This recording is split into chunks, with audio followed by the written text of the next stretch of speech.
On September 24th, 2015, video game developer Zoe Quinn and video game critic Anita Sarkeesian spoke at the United Nations. The issue that the two had been invited to address was online harassment. Among other things that were said, Sarkeesian, who is the founder of Feminist Frequency, explained what online harassment was, while Quinn explained where much of it was coming from. I have been the target for 3 years nonstop of egregious online harassment in all levels. I think it's important to recognize that harassment is, as someone had mentioned, it's not just what is legal and illegal, right? Harassment is threats of violence, but it's also the day-to-day grind of you're a liar, you suck, you know, making all of these hate videos to attack us on a regular basis, and the mobs that come from those hate videos, etc. There are individuals on services like YouTube that have made a living off of abusing people like Anita and I, who monetize this, who see the mobs, who aren't anonymous, who raise their funds this way to continue attacking, stalking, and harassing us because it's a cottage industry at this point. It's important that we be mindful of the fact that Quinn and Sarkeesian are speaking on their own behalf, meaning they're outlining their own harassment and not just harassment in general. The reason why it's important to keep that in mind is because these women are public figures, or to be more specific, limited purpose public figures. So if we're going to talk about online harassment, it would be helpful to at least recognize the differences between a limited purpose public figure and everyone else. Now, since Sarkeesian listed multiple examples of what online harassment is, after claiming to be harassed on all levels, why not consider each item on this list a level? Rather apropos, considering her established commentary on video games. Level 1, threats of violence. This is an easy one. Death threats, rape threats, and any threats of violence qualify as harassment, no matter who you are, and the law consistently reflects this, so level 1, check. Level 2, being called a liar. As far as the law concerns us, this could fall under libel and slander. If you are falsely accused of being a liar, you can resort to defamation laws. But if Sarkeesian thinks that simply calling somebody a liar in and of itself is harassment, the damage that would do to otherwise civil discourse would be tremendous. For starters, would these types of comments be banned? I am so sick of the Sanders campaign lying about me. I'm sick of it. You are the single biggest liar. You probably are worse than Jeb Bush. You are the single biggest liar. It doesn't make matters any better considering that Sarkeesian didn't make it clear whether or not she wants this to be illegal. She vaguely acknowledged that it isn't, but considering the venue, it's not unfair to assume that she would be in favor of prohibiting it. Taken at face value, level 2 is a bad idea. If we are unable to call people liars, especially public figures, we won't be able to hold them accountable if/when they actually lie.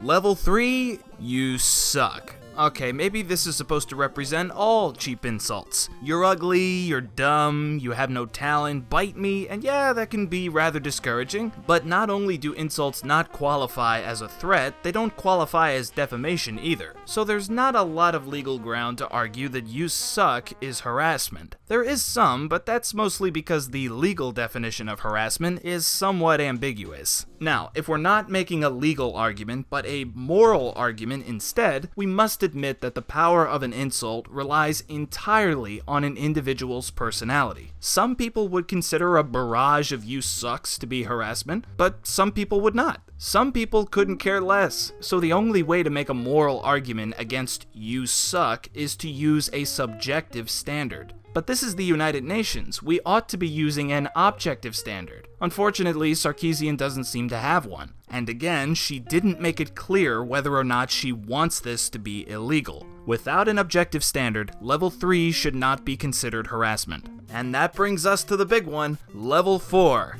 Hate videos. The word hate gets thrown around a lot these days, as does the word attack. So if we wanted to find a handful of examples of these so-called hate videos, we're going to need a bit more information. According to Quinn, the people making these hate videos are on YouTube, they make their living producing these videos, and they are not anonymous. So this time we're not talking about anonymous trolls on 4chan. We are talking about a very small number of individuals with hundreds of thousands of subscribers gaining gaining tens of millions of views. Right off the bat, we can reasonably deduce that these people are not issuing any level 1 threats. If they did, not only would their careers be over, they would have effectively convicted themselves. So what could these individuals on YouTube possibly be saying that qualifies as abuse? Well, keeping in mind that Anita Sarkeesian has content on YouTube herself, let's have a look at a few examples of monetized videos that have something negative to say either about her or her content. Video games do actually cause sexism. No, of course not. That's how a scientist would approach the problem. You know, the ones who found there was no link between playing games and sexism. Men in particular tend to view women as less intelligent. Okay, this particular picture as well from Grand Theft Auto, that's actually his sister. I used to treat my sister like that, and she used to treat me like that. That picture is taken way out of context. She hasn't even researched what's going on between those two characters. She's just assumed there's a man there pointing his finger up to a girl. Oh my god, that's sexist. He's treating her badly. Feminist Frequency, as a non-profit organization, does nothing but make videos. Her expenses for 2014 were $64,000.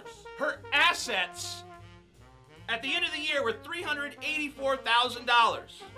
Do you know how many videos Feminist Frequency released in 2014, the year that these figures are from? The answer honestly shocked even me. 4! One of them is just video of her speaking at an awards ceremony. I hate using that term, victim card. I don't like using it. I don't like saying professional victim. It's something that I don't say very often, but she is the very definition of that. One does not have to consider this type of content their cup of tea to agree that it passes for criticism/commentary. Those 4 videos were examples of scrutiny, whether they're scrutinizing an argument, a claim, a track record, or a reputation. What they are not examples of are violence, abuse, stalking, or harassment. This is criticism, and criticism is not harassment, for if it was, Sarkeesian herself would be an abusive harasser for her repeated criticism of a $90 billion video game industry. As long as it's criticism/commentary, it's fair game. As Francesca Ramsey once enthusiastically put it, technically, no subject on Earth is off limits.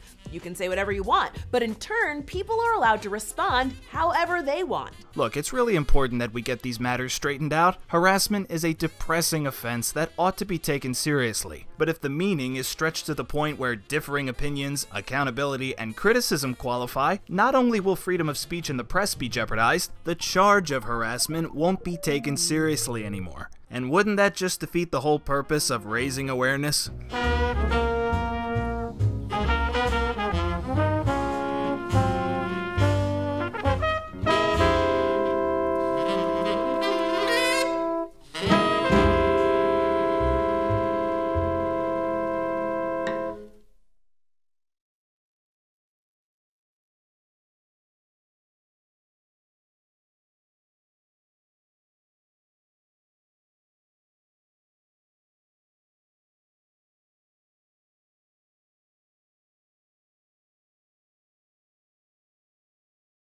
We're not going to go and convince every single person who does horrible things online to stop doing those things, but we can make systems that actively deter that kind of behavior, which would make a huge impact on the lives of me and so many other people who are being harassed online.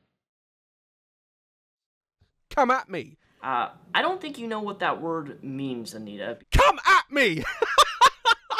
This is a fucking joke.